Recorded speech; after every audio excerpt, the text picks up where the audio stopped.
दोस्तों YouTube channel के इस प्लेटफॉर्म पर आप सभी लोगों का दिल खोलकर स्वागत है। दोस्तों इस वीडियो में आप लोगों को हिंदी से एक महत्वपूर्ण टॉपिक जो शुद्ध और अशुद्ध वर्तनी से संबंधित है, इस वीडियो में आप लोगों को देखने को मिलेगा। दोस्तों 40 प्रश्न इससे पहले वाले वीडियो में मैंने इस चैनल पर अपलोड कर दिया है।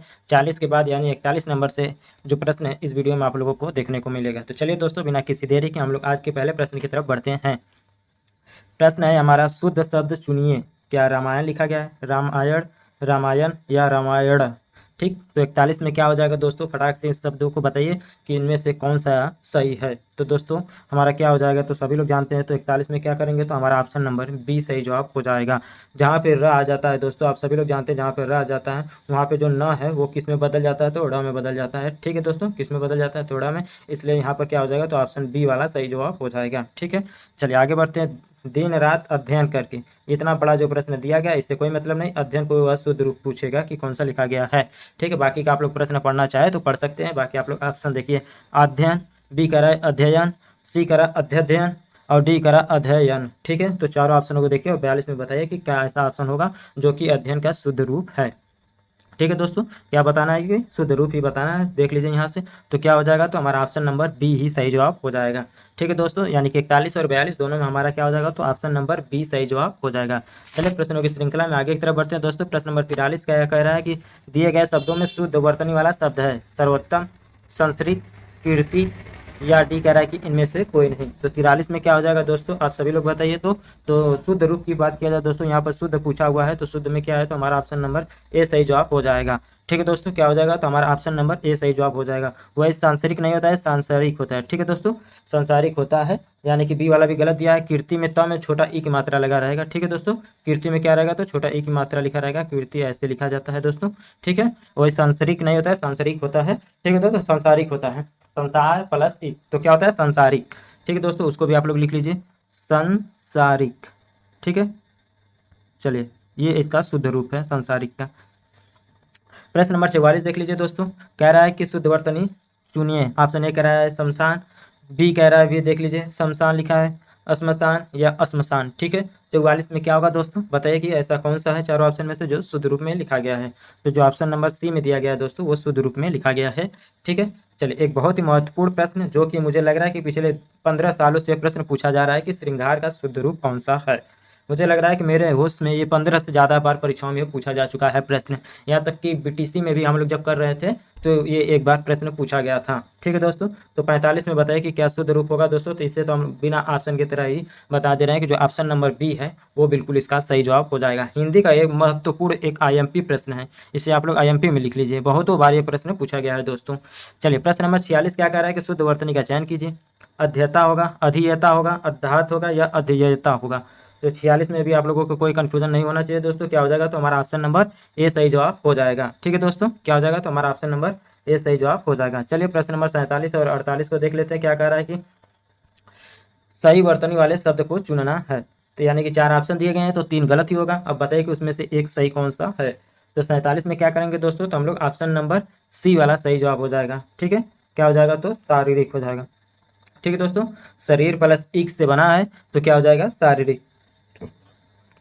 प्रश्न नंबर 48 है कि सेनापति एक सहस्त्र सैनिकों के साथ युद्ध क्षेत्र में पहुंचा, यानी कि सहस्त्र को शुद्ध रूप वो पूछा है। तो बताइए दोस्तों, तो 48 में क्या होगा, क्या वो शुद्ध रूप में लिखा गया है कि सहस्त्र होगा, असहस्त्र होगा, सी कह रहा है या डी वाला सही होगा। तो दोस्तों आप लोगों को बता दें कि सहस्त्र जो लिखा गया है वो बिल्कुल सही लिखा गया है, यानी कि क्या हो जाएगा, तो हमारा ऑप्शन नंबर सी ही सही जवाब हो जाएगा। 48 में हम लोग क्या करेंगे, तो ऑप्शन नंबर सी की तरफ चले जाएंगे। चलिए दोस्तों आगे बढ़ते हैं। प्रश्न नंबर 49 हमारा है कि चातक सुवाती की बूंद का प्यासा होता है। तो बताइए दोस्तों, इसमें से कौन सा ऑप्शन सही होगा। क्या हमारा ऑप्शन नंबर ए सही होगा, बी सही होगा, सी सही होगा या डी सही होगा। तो क्या हो जाएगा दोस्तों, तो हमारा ऑप्शन नंबर जो सी दिया गया है स्वाति, ये बिल्कुल शुद्ध रूप में लिखा गया है। यानी 49 में क्या करेंगे, तो हम लोग ऑप्शन नंबर सी सही जवाब करेंगे। ठीक है, चलिए आगे बढ़ते हैं। प्रश्न नंबर 50 कह रहा है कि व्यवहारिक रूप से आपकी बात ठीक हो सकती है। अब व्यवहारिक बताइए कि कौन सा शुद्ध रूप में लिखा गया है। क्या ऑप्शन नंबर ए सही जवाब होगा, बी सही जवाब होगा, सी सही जवाब होगा या डी सही जवाब होगा। तो व्यवहारिक की बात किया जाए दोस्तों, तो जो हमारा ऑप्शन नंबर 50 में क्या हो जाएगा, तो ऑप्शन नंबर बी सही जवाब हो जाएगा। ठीक है दोस्तों, व्यवहार प्लस ई क्या हो जाएगा दोस्तों, तो इसका अगर आप संधि विच्छेद की तरह देखेंगे तो व्यवहार, अगर इसमें से प्रत्यय निकालेंगे, व्यवहार प्लस इक। ठीक है, चलिए आगे बढ़ते हैं। मनुष्य को प्रामुख्यपेक्षी नहीं बनना चाहिए। अंडरलाइन को आप लोगों को इसका क्या है तो शुद्ध रूप बताना है। प्रश्न नंबर 51 है, बताइए क्या आप ऑप्शन नंबर ए सही होगा, बी सही जवाब होगा, सी सही जवाब होगा या डी सही जवाब होगा। तो क्या सही जवाब होगा दोस्तों प्रामुख्यपेक्षी का, तो हमारा जो है ऑप्शन नंबर सी सही जवाब हो जाएगा। क्या हो जाएगा दोस्तों, तो प्रमुखापेक्षी, ठीक है दोस्तों, प्रमुख अपेक्षी होगा, ठीक है, 51 का सी सही जवाब हो जाएगा। चलिए प्रश्न नंबर 52 की तरफ बढ़ते हैं दोस्तों। जहाँ उपमेय में उपमान की संभावना व्यक्त किया जाती है वहाँ पर उत्प्रेक्षा अलंकार होता है और आपको उत्प्रेक्षा अलंकार को शुद्ध रूप बताना है। सबसे पहले तो आप यहाँ से एक अलंकार की भी परिभाषा देख सकते हैं कि जहाँ उपमेय में उपमान की संभावना व्यक्त की जाती है वहाँ पर कौन सा अलंकार होता है दोस्तों, तो उत्प्रेक्षा अलंकार होता है। तो उत्प्रेक्षा अलंकार आप सभी लोग जानते होंगे कि किस तरीके से लिखा जाता है, क्या ए में लिखा गया है इस तरीके से, या बी में लिखा गया है, या सी में, या डी में। तो मुझे लग रहा है दोस्तों कि जो ऑप्शन नंबर सी दिया गया है ये बिल्कुल सही रूप में लिखा गया है। जो उत्प्रेक्षा है वो ऑप्शन नंबर सी में शुद्ध रूप में लिखा गया है। चलिए दोस्तों प्रश्न नंबर 53 में बढ़ते हैं हम लोग। कह रहा है कि बुढ़ापा दौर्बल्य का सूचक है। तो बताइए दोस्तों कि दौर्बल्य का जो शुद्ध रूप है वो किस में दिया गया है, ऑप्शन नंबर ए में, बी में, सी में या डी में। तो 53 नंबर बताइए दोस्तों कि क्या सही जवाब हो जाएगा। तो दुर्बल्य की बात किया जाए दोस्तों, तो दौर्बल्य क्या होता है, तो ये बिल्कुल सही जवाब होता है। ठीक है दोस्तों, क्या होता है तो दुर्बल प्लस यह, ठीक है दोस्तों, क्या होता है तो दुर्बल प्लस यह मिलता है, और जहाँ पर यह मिलता है तो ऊ का क्या हो जाएगा तो अ हो जाता है, तो दौर्बल्य हो जाएगा। ठीक है दोस्तों, चलिए आगे बढ़ते हैं। प्रश्न नंबर 54 देख लेते हैं। प्रधानमंत्री ने मंत्रिमंडल की बैठक में की अध्यक्षता की। प्रश्न नंबर 54 बताइए दोस्तों क्या सही जवाब हो जाएगा।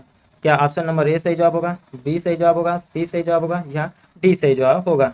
तो दोस्तों मंत्रिमंडल जो है हमारा जो ऑप्शन नंबर सी दिया है ये सही रूप में लिखा गया है, यानी शुद्ध रूप में 54 का जो है सी है। वे हिंदुस्तान अकेडमी की वार्षिक अधिवेशन में भाग लेने के लिए लखनऊ आए थे। अधिवेशन ये वाला सही होगा, बी सही होगा, सी सही होगा या डी सही होगा। तो बताइए दोस्तों कि अधिवेशन में 55 में क्या सही जवाब होगा। तो दोस्तों क्या हो जाएगा, तो हमारा ऑप्शन नंबर सी सही जवाब हो जाएगा। 55 में हम लोग क्या करेंगे तो ऑप्शन नंबर सी को सही करेंगे। चलिए प्रश्न नंबर 56 है कि हिमालय की उत्तुंग चोटियां हमें बुलाती हैं। बताइए दोस्तों इसमें से क्या सही जवाब होगा। क्या ऑप्शन नंबर ए सही जवाब होगा, बी सही जवाब होगा या सी सही जवाब होगा या डी सही जवाब होगा। तो क्या हो जाएगा दोस्तों बताइए, 56 में हम लोग किसको ऑप्शन सही करेंगे, तो हमारा जो ऑप्शन नंबर सी दिया गया है इसको हम लोग सही करेंगे। ठीक है दोस्तों, 56 में जो हम लोग ऑप्शन नंबर सी को सही करेंगे। प्रश्न नंबर 57 है, आधुनिक हिंदी गद्य का प्रादुर्भाव भारतेंदु से ही होता है। तो बताइए दोस्तों कि इसका सही जवाब क्या होगा। क्या ऑप्शन नंबर ए सही जवाब होगा, बी सही जवाब होगा, सी सही जवाब होगा या डी वाला सही जवाब होगा। तो प्रादुर्भाव आप लोगों को बताना है कि कौन सा शुद्ध रूप में लिखा गया है। 57 नंबर में बताइए दोस्तों, तो क्या हो जाएगा, तो ऑप्शन नंबर जो है ए वाला जो है सही जवाब हो जाएगा। 57 में हम लोग ऑप्शन नंबर ए को सही करेंगे। प्रश्न नंबर 58 है, बच्चे को आगे पढ़ने के लिए वजीफा दिया जाता है। अब बताइए वजीफा को किस में शुद्ध रूप में लिखा गया है, ए में लिखा गया है या बी में या सी में या डी में। तो 58 में क्या हो जाएगा दोस्तों, तो हमारा ऑप्शन नंबर जो सी दिया गया है ये सही जवाब हो जाएगा। वजीफा क्या हो जाएगा दोस्तों, तो वजीफा जो है ये शुद्ध रूप में लिखा गया है। चलिए प्रश्न नंबर 59 की तरफ बढ़ते हैं दोस्तों। कह रहा है कि एक वाक्य शुद्ध है। बताइए कि कौन सा वो वाक्य जो कि शुद्ध रूप में लिखा गया है। तो 59 नंबर आप लोगों के सामने है। भारतवर्ष के अतीत में कई निर्दयी शासक हुए हैं। ऑप्शन नंबर बी कह रहा है कि एकत्रित भीड़ जय जयकार कर रही थी। यहाँ एकत्रित भीड़ जय जयकार कर रहे थे, ये सही होगा। गांधी जी चरखा चलाते थे। ऑप्शन नंबर सी सही जवाब होगा दोस्तों। इसमें किसी भी प्रकार का कोई भी गलत नहीं लिखा गया है।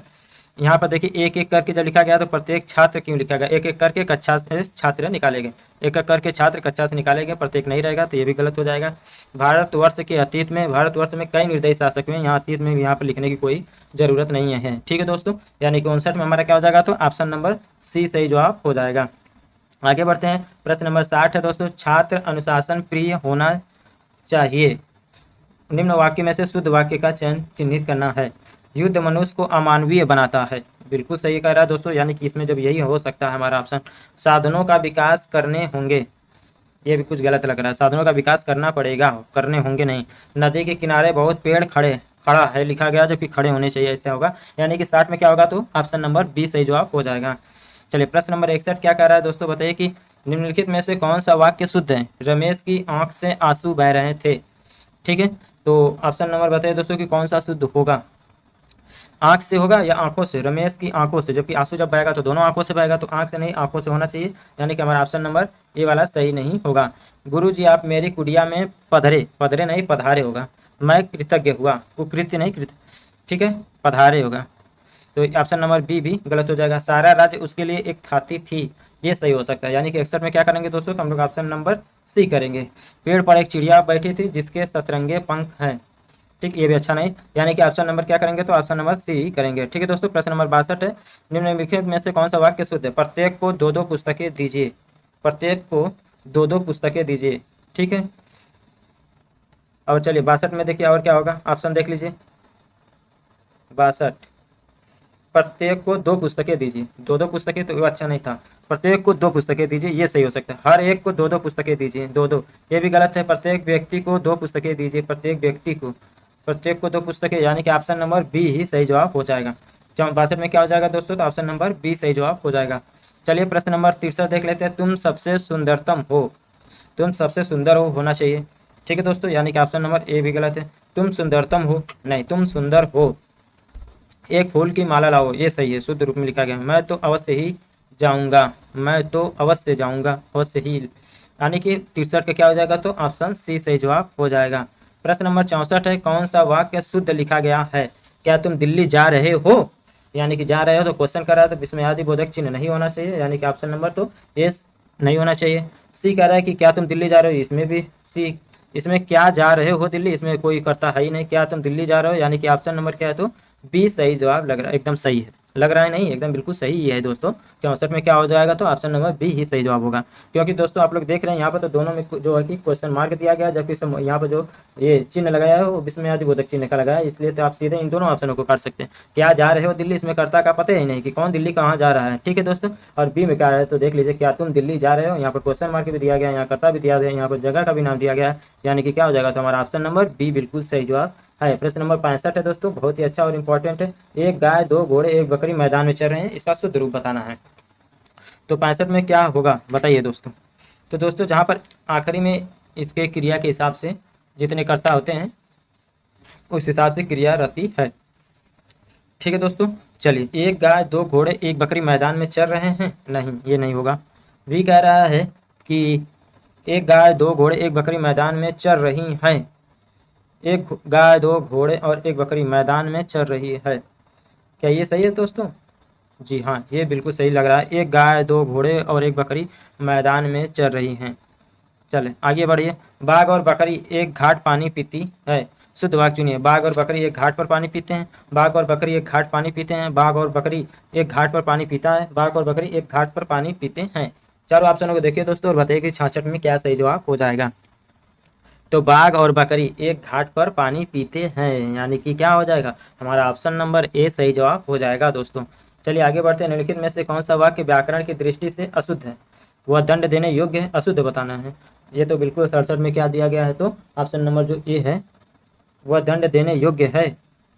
चार विद्यार्थी नकल करते हुए पकड़े गए, मैंने यह पुस्तक पढ़ी है, ये भी सही लग रहा है। चार विद्यार्थी नकल करते हुए पकड़े गए, ये भी सही लग रहा है। उन्होंने अभी अभी खाना खाया, ठीक है, वह दंड देने योग्य है, यही अशुद्ध लग रहा है मुझे। 67 में क्या करेंगे दोस्तों, तो ऑप्शन के हिसाब से हमारा ऑप्शन नंबर ए सही जवाब हो जाएगा। वह दंड के योग्य है, दंड देने योग्य नहीं और दंड के योग्य है, ऐसा होना चाहिए। ठीक है दोस्तों, प्रश्न नंबर 68 है, निम्नलिखित में से कौन सा वाक्य शुद्ध वाक्य है। तुम्हारे से कोई काम नहीं हो सकता, शुद्ध वाक्य इस बार बताना है दोस्तों। प्रश्न नंबर 68 है, तुम्हारे से कोई काम नहीं, तुमसे कोई काम नहीं हो सकता, ऐसा लिखा जाना चाहिए था ऑप्शन नंबर ए में, इसलिए ऑप्शन नंबर ए नहीं सही जवाब होगा। ठीक है दोस्तों, नेताजी की मृत्यु क्षोभजनक नहीं शोभजनक, ठीक है दोस्तों, तो यहाँ ऑप्शन नंबर बी भी नहीं से। फलों का विक्रेता मुझे प्रतिदिन फल दे जाता है, यानी कि सी तो हम सही कह ही सकते हैं, दिन भर वह कड़े परिश्रम करता है, ये नहीं होगा, यानी कि 68 में सी सही जवाब होगा। प्रश्न नंबर 69 हमारा, निम्नलिखित में से एक वाक्य त्रुटिपूर्ण है, संभवतः मैं रविवार को आ जाऊंगा, बताइए कौन सा त्रुटिपूर्ण होगा 69 में। तो संभवतः मैं रविवार को आ जाऊंगा, ये तो सही रूप में लिखा गया। जीती मक्खी निगली नहीं जाती, ये भी सही लग रहा है। विद्या सदैव साथ रहने वाला धन होता है, रहने वाला धन रहने वाली धन होती है, यानी कि क्या हो जाएगा, तो ऑप्शन नंबर सी सही जवाब हो जाएगा। चलिए प्रश्न नंबर 70 है, निम्नलिखित में से कौन सा शुद्ध वाक्य है। प्रत्यक्ष को प्रमाण की आवश्यकता नहीं होती, ठीक, तो क्या हो जाएगा 70 में दोस्तों, तो हमारा ऑप्शन नंबर सी सही जवाब हो जाएगा कि बी सही जवाब, प्रत्यक्ष को प्रमाण की आवश्यकता नहीं होती है, ऐसा कहावत होता है, यानी कि जो कि ऑप्शन नंबर सी में दिया गया है।